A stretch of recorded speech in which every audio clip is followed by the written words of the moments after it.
where you said 3 years is 3 years. 2 years is 2 years to be out of a league and in a competitive league where talent level rises every year. There are a few changes to the starting unit of Choco Mucho, Dindin Santiago, Manabat. Gemma. Yes, it was, Gemma. Yes, it was. 15 excellent sets so far for Gia de Guzman. Out of system play this time for Choco Mucho.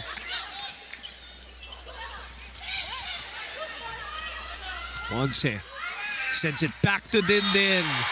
And another denial. Back-to-back kill blocks for Gemma Galanza. Dindin Santiago Manabat tried to go line kasi naka-6.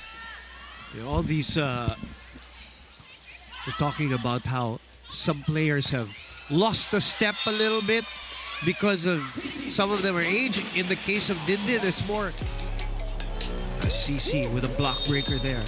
See, Dindin, we've seen her in her explosive days, obviously.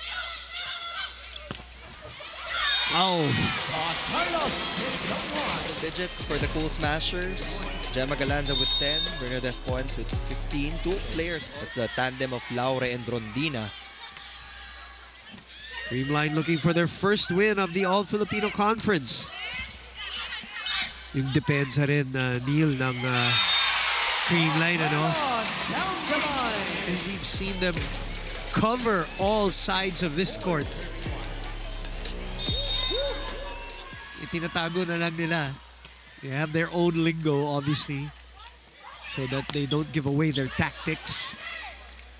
Not necessarily for the game at hand, but more for, obviously, Revilla receiving. See the movement. It's right in front of us, Neil, the way they move going into their attack zones. And then Pangs Panaga pa. Lovely watching these little nuances of the game, you know? This has been dead on arrival, yung bola na yun.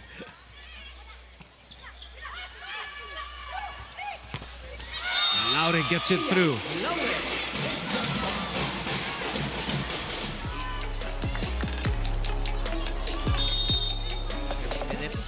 From his bench to change the tide of this game. Clearly, momentum is with Creamline. But now, Tiandaya has 3 attackers in the front row at her full disposal. The confusion.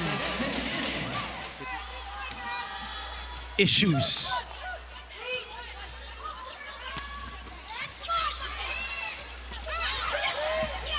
Choco Mucho's got to focus.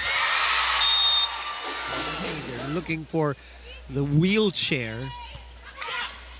from our medical staff from all of Asia Arena. Let's say a little prayer for Aya Laure, regardless of who you are rooting for. We don't want players in general to be injured. And this is going to be a tough part for Choco Mucho, Neil. Disrupted the flow of the offense of the Flying Titans by just continuously pounding her with serves. Ooh, very tight.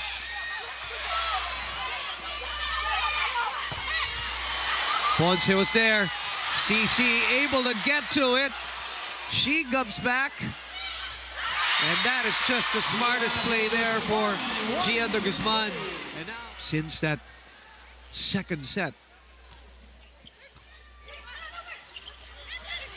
it's basically exclusively going to Rondina now on the serve.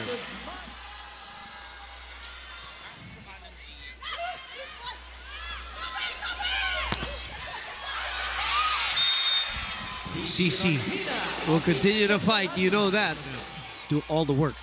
Choco Mucho is now in their 2-hitter rotation, so more balls will be going to the left side unless they utilize the back row. Which they did there. Speaking of, Bernadette Pons of this exhilarating venue earlier. Rondina gets it through the hit out. They're down by 7.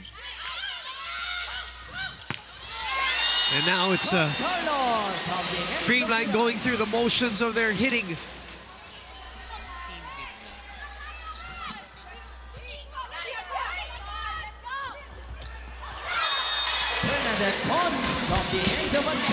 Bernadette points.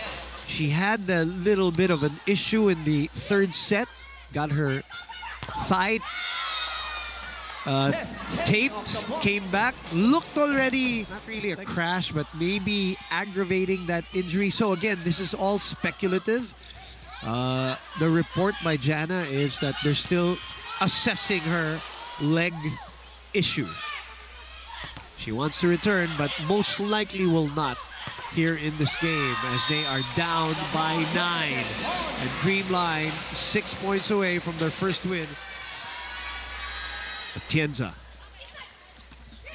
serves short. Nobody home.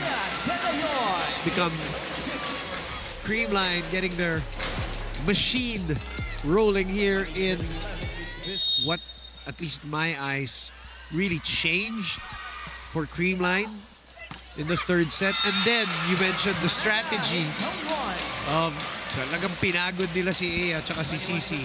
Production of the medals, nasa 20 points na rin for the Cool Smashers, so that is a lot. Yeah. Dina Wong come back into this game, you know? So that's another question of whether it's a physical issue too, or because Coach Dante just really changing it up with Bicar and Tia Andaya. And Creamline is 2 points away. Umiba yung galaw niya after She really Not sure slowed if down. may na-hyperextend the part of her leg or something. Actually, from what I saw, it wasn't in that sequence. From what I saw, it was towards the end of the second set when they were still on this part. Hawak na niya yung thigh niya. Spike of the set brought to you by Duncan, pasalubong ng bayan. The one that we saw, we're just seeing parang ano na lang na yung thigh niya after that. And then, of course, the collision. And by the way, for the record, she wanted to come back into the game. That's what she was saying in the locker room, asking the doctors. And Jana Ejido also reported on that one.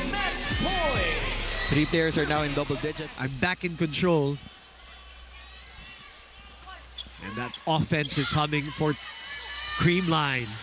And it will end with a massive swing from Tots Carlos, who completely also 4 here in set 4. And Creamline will take their first win of the conference, 25-15 here in the 4th set. And when you look at the numbers across the board for the Cool Smashers, you know that